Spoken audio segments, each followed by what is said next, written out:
بسم اللہ الرحمن الرحیم۔ اللہ کے سوا کوئی عبادت کے لائق نہیں اور ہم اس کے سوا کسی کی عبادت نہیں کرتے۔ ہم اس کے دین کے لیے مخلص ہیں اگرچہ کافروں کو ناگوار گزرے، اور کروڑوں درود و سلام ہمارے پیارے آقا محمد صلی اللہ علیہ وسلم پر۔ محترم ناظرین، السلام علیکم۔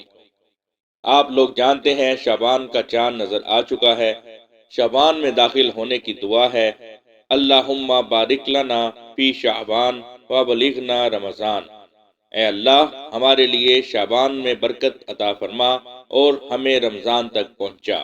شعبان کے 5 حروف ہیں: شین، عین، بے، الف، نون۔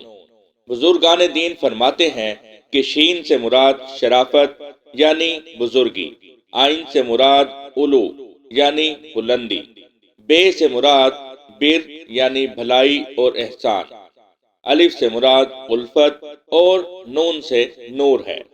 گویا ماہ شعبان المعظم کی جلوہ گری تو کیا ہوتی ہے، شرافت، بلندی، بھلائی، الفت اور نور کا سما بن جاتا ہے۔ اس ماہ مبارک میں نیکیوں کی کثرت، خطاؤں کی مغفرت اور نزول برکت کا سلسلہ بڑھ جاتا ہے۔ دعائے شعبان کی فضیلت: جو کوئی شعبان المعظم میں لا الہ الا اللہ ولا نعبد الا ایہ مخلصین لہ الدین ولو کرہ الکافرون پڑھتا ہے، اللہ عز و جل اس کے لیے 1000 سال کی عبادت کا ثواب لکھتا ہے اور اس کے 1000 سال کے گناہ مٹا دیتا ہے، اور وہ اپنی قبر سے اس حال میں اٹھے گا کہ اس کا چہرہ 14ویں کے چاند کی طرح چمکدار ہوگا، اور اللہ عز و جل کے نزدیک وہ صدیق لکھا جائے گا۔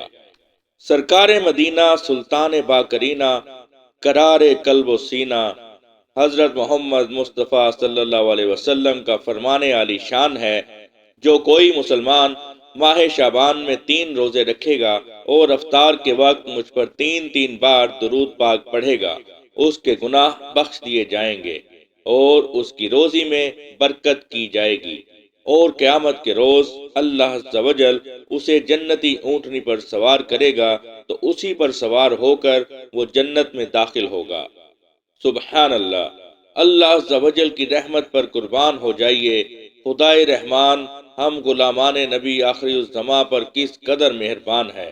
ممکن ہو تو تمام مسلمان بھائیوں اور بہنوں کو ماہ شعبان کے سارے ورنہ اکثر، اور یہ بھی نہ ہو سکے تو کم از کم 3 روزے تو ضرور رکھنے ہی چاہیے۔ سیدنا انس رضی اللہ تعالیٰ عنہ سے مروی ہے، جو شعبان میں 1 روزہ رکھتا ہے، اللہ عز و جل اس کے جسم کو جہنم پر حرام کر دیتا ہے۔ ایک اور جگہ فرمان ہے، جو کوئی شعبان کی پہلی اور آخری جمعرات کو روزہ رکھے گا تو اللہ عز و جل کے ذمہ کرم پر ہے کہ اس کو داخل جنت فرمائے۔ حضرت سیدنا انس بن مالک رضی اللہ عنہ فرماتے ہیں، ماہ شعبان کا چاند نظر آتے ہی صحابہ کرام علیہم الرضوان تلاوت قرآن پاک میں مشغول ہو جاتے، اپنے مال کی زکوٰۃ نکالتے، حکام قیدیوں کو طلب کرتے، جس پر حد قائم کرنا ہوتی اس پر حد قائم کرتے، باقی مجرموں کو آزاد کر دیتے، تاجر اپنے قرضے ادا کر دیتے، دوسروں سے اپنے قرضے وصول کر لیتے۔ یوں ماہ رمضان المبارک کا چاند نظر آنے سے قبل ہی اپنے آپ کو فارغ کر لیتے، اور رمضان شریف کا چاند نظر آنے کے بعد اعتکاف میں بیٹھ جاتے۔ حضرت ام المومنین سیدنا عائشہ صدیقہ رضی اللہ تعالی عنہا فرماتی ہیں، میں نے بارگاہ رسالت میں عرض کی، یا رسول اللہ صلی اللہ علیہ وسلم، ماہ شعبان میں آپ روزے رکھتے ہیں، اس کی کیا وجہ ہے؟ فرمایا، عائشہ، یہ ایسا مہینہ ہے کہ باقی کے عرصے میں مرنے والوں کے نام ملک الموت کو لکھ کر اس ماہ مبارک میں دے دیے جاتے ہیں۔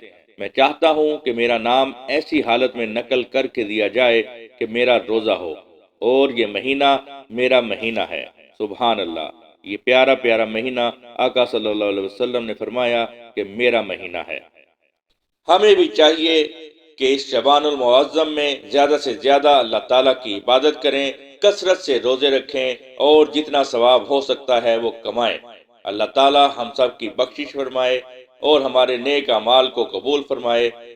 آپ سب سے درخواست ہے ہمیں دعاؤں میں یاد رکھیں اور اپنا خیال رکھیں۔ اللہ حافظ۔